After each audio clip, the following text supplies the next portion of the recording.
When I was 3.5, I was adopted, and I was adopted out of a home that had open sex, drugs, alcohol, every kind of abuse you can imagine, and then adopted into a really, really good family. But needless to say, the things that I experienced didn't just go away. So I was very angry, confused.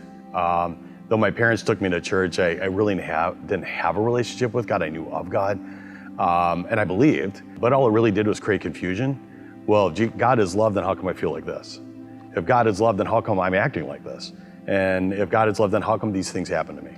And it was very challenging. And even at age 14, when I was going to a youth group, I accepted Jesus as my personal Lord and Savior.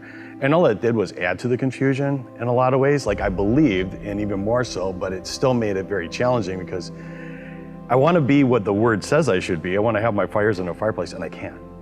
And I couldn't figure that out for a long time, and it led to a lot of problems in life, led to addictive behaviors, anger that I just could not shake, been married and divorced twice.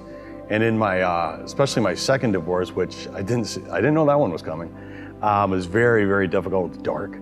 And I was very angry and confused, a lot of addictive behaviors. And I did have that one moment where I looked in the mirror one day and I just saw the ugliest person in the world. It was me. And that was God just showing me, this is what you look like right now. This is how angry you are. This is what you look like. And it was like, I didn't even see my face, I saw inside. And I said, that's it, I'm done. I'm done, D-O-N-E, done. And I meant it, so I went to counseling.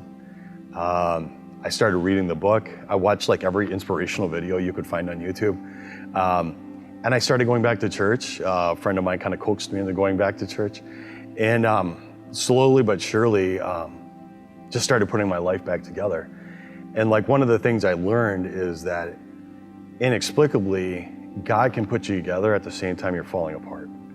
And that was one of the most miraculous things I've ever experienced in my life, how God can do that. And as I was really putting my life back together, I visited just a different church, just visited them. And Chaplain Karen was there giving a spiel on getting involved in jail ministry, so I did. And I did that for 4.5 years, tried to help these inmates learn the lessons that I learned along the way about salvation, peace, love, and forgiveness. And cumulatively, I estimate about 3,000 people walked through my front door at the jail. And by the grace of God, I got to witness to them. Because of the experiences that I had, I got to relate to them. Surround yourself by good people. Get rid of the negative weights that are holding you down. It's very hard to be super negative when you're surrounded by positive people. So surround yourself with positive people.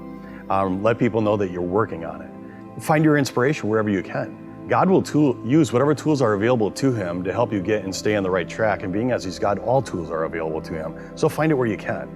Whether it's inside the church, whether it's on a YouTube video, whether it's just watching how kind that guy is to his wife and you're not very kind to your wife, you're finding your life in shambles, cement that by just surrounding yourself with positive things, reminding yourself of positive things, but then also standing on the truth.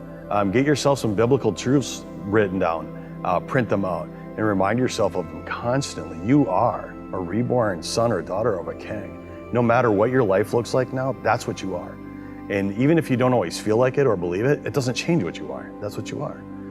Standing on those things, you'll get there.